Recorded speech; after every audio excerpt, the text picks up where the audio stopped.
नमस्कार. नंदुरबार येथे शिवसेना शिंदे गटाच्या नगरसेवकीच्या घरी अज्ञाताचा जीवघेणा हल्ला. घटनास्थळी पोलिसांचा मोठा फौजफाटा दाखल.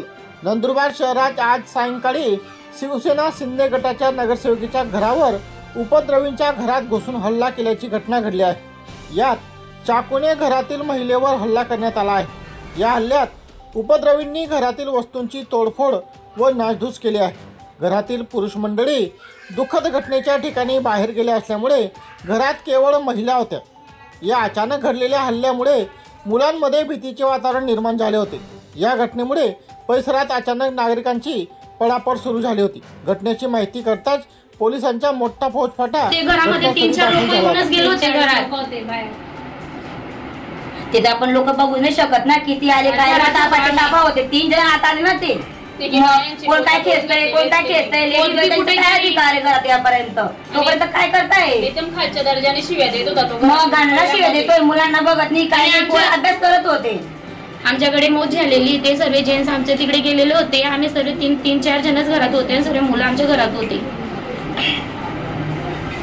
व्यक्ती होता तो व्यक्ती काय मला माहित नाही. तो बाहेरून शिव्या देत येत होता आणि मध्ये काय की आला मुलं अभ्यास करत होते. मुले अभ्यास करत होते आणि डायरेक्ट तो 2 गाडीवर 2 व्हीलर उतरला आणि डायरेक्ट आत आला तो. आणि एका मी नाही का त्यांना बघितलं आणि ते आले इथे आणि मध्ये त्यांनी नाही का मुलांना बी धमकवलं आणि आम्हाला बी मारतोय म्हणे असं करतो तसं करतो बोलतोय. आम्हाला काही माहित नाही. घरात एक पण लेडीज नाही आणि आमच्या आईच्या कुटुंबामध्ये म्हातारी मेली तिथे गेलेले होते सर्व लेडीज जेंट्स. आणि बाहेर निघालो मारमध्ये बाहेर निघाल तिथे बाहेर तापाची तापे पोरं उभे. बरं आमचे पोरं होते. तुमच्या सोबत काय घटना घडली ताई? तो पोटामध्ये चाकू घालत होता. त्याला चाकूला मी बचवायला गेली तर हाताला चाकू बी लागला किंवा मी जीव वाचवायला गेली तर पोट बी ताणून घेतली आणि माझ्या पोटातच घालत होता. माझ्याजवळ सर्व लहान मुलं बसलेले होते. मी अभ्यास घेत होती. ते मुलं बी घाबरून गेले होते आणि तर 30 किंवा 25 लोक होते सर्व आणि 3 जण घरामध्ये आले होते. सर्व हे करत होते. लहान मुलं पण घाबरून गेले. मी पण घाबरून गेले. फेकतोय कुठं काय करतोय तो कुठं फेकतोय. मी त्याला आवरायला गेली. तो सांगत होता एकाच्या तरी वार करेल मी आज सांगत होता तो लेडीज पैकी.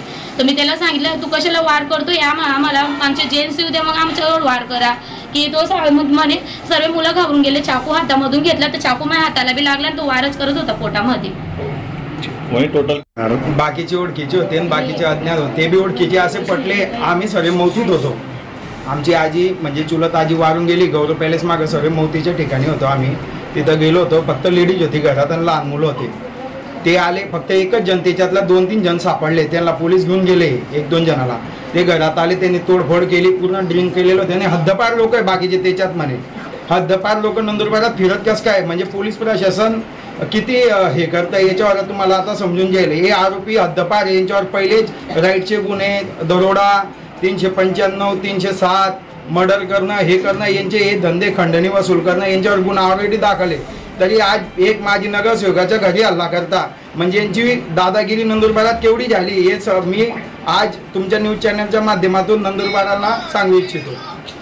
भाऊ तुमची मागणी काय राहणार? यांच्यावर कठोरात कठोर कारवाई करण्यात यावी आणि वापस हद्दपार माणसं इथं कसं काय येऊन दांदल करताय. हा ठीक आहे आम्ही एक प्रतिष्ठित माणसं होते. ते गावातले लोक येऊन लागले. एका सामान्य माणसावर हल्ला झाला असता त्याच्याकडनं कोण आलं असतं असं